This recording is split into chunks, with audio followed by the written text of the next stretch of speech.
Hi guys, so tomorrow is Pentecost, and that's the day that the Holy Spirit came down to the disciples and they began speaking in tongues. There's also an association with fire and the Holy Spirit. Today at the royal wedding, the bishop there, Michael Curry, was talking a lot about fire and power, love, and he was talking about love and sacrifice. And there was a reference to the old world changing to the new world, and obviously that was in St George's Chapel, which just had the Masonic flooring and plenty of golden idols and things like that, an altar, and it was just you know pure satanic references there.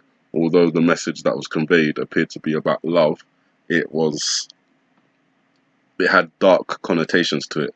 If you were listening and you were thinking, okay, why are you talking so much about power and love and sacrifice and fire? Either way, maybe it's something to watch out for. So I'm just putting out a little warning for May 20th, the day of Pentecost. Holy fire could be there's some sort of planned sacrifice in association with this royal wedding as the days roll on. And that obviously the fire reference has connection with the volcanoes as well, such as Kilauea, which may be due to big eruption that could connect to an earthquake. Maybe it causes the volcano to erupt. Maybe it's a result of the volcano erupting. Tsunami event could be what comes after that. Maybe that's what the Google Doodle is depicting.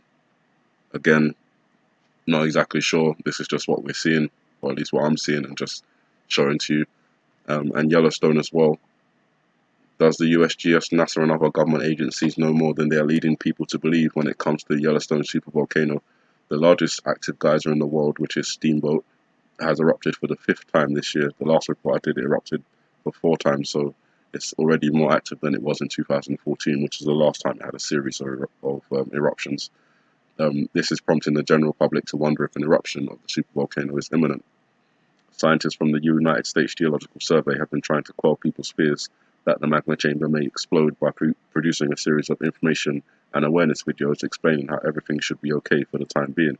And obviously, I know not if they're gonna be straight up and up front about activity at Yellowstone, but considering the mass panic it could incite, it's unlikely that they would tell you outright that something's happening.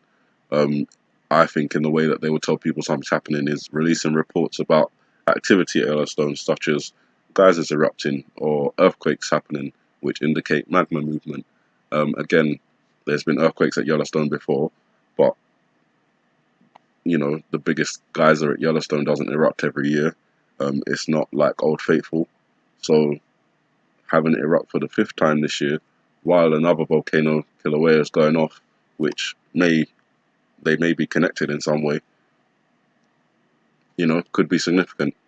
The most interesting thing about this very short report is what it says at the end is, additionally, it's important to point out that the US government has secured contracts with other countries to house displaced American citizens in the event Yellowstone were to erupt, and the contracts are only open for another 5 years or less, suggesting government officials may know more about the situation than they're leading people to believe. Now, I'm not sure exactly what that means, but it's suspicious. On one hand, it could just be an abundance of precaution. They know that Yellowstone is an active volcano, and we're told that not that it could erupt, but that it will erupt. We just don't know when. Could be sometime way in the future, or could be sometime around now. From all reports from the experts and the scientists, the volcano is overdue an eruption and has been overdue for a number of years. Since 2012 at least, there were rumors around Yellowstone supervolcano erupting and being overdue for an eruption. So now we're 6 years later, we've got multiple volcanoes in Indonesia, Japan, part of the United States being Hawaii, having active volcanoes, as well as over in Italy, you've got Stromboli going off over there as well. So there's a lot of volcanic activity taking place, a lot of earthquake activity taking place. Yellowstone does seem to be unsettled, so it's possible that it could, burst into life. And, I pray that it doesn't, because from all the forecasts we've seen, it wouldn't be something that America or the world would really come back from for a number of years. Obviously, that could be exactly what the scenery in IPEC 02 is depicting: volcanic ash, or volcanic winter. Um, but I have no idea exactly how close Yellowstone is to eruption. All I can do is go by the public reports, and they are scarce at best.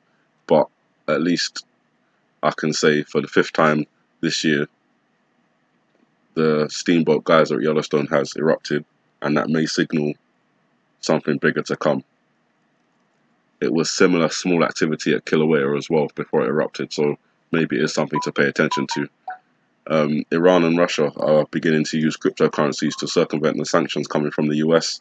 So, along with the dollar already looking like it's in danger, with China stepping in, possibly taking over with the petro yuan, and the EU countries kind of blocking the sanctions from United States from affecting the EU companies from dealing with Iran, it looks like cryptocurrency is going to be the way it's going to go.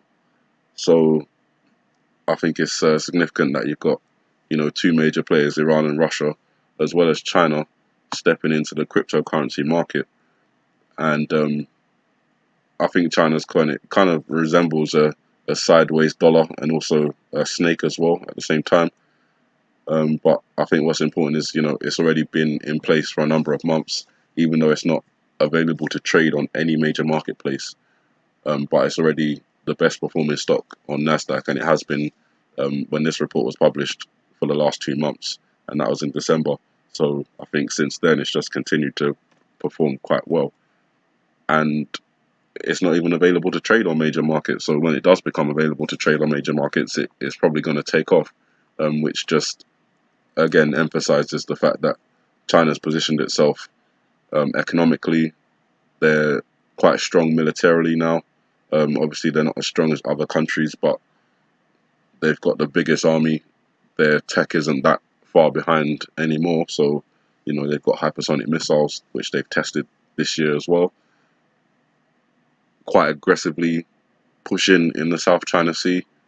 So a lot going on and a lot to watch for. As I said, day of Pentecost tomorrow, so we'll see if anything happens on that day in association with fire, maybe connected to the volcano or possibly something else. But my main focus is on the 21st, the 22nd, and the 23rd, particularly the 22nd. Don't ask me why, it's been standing out. The 22 has just been standing out to me for some reason. And that will be it. So you guys have a good morning, good afternoon, good evening, and God bless.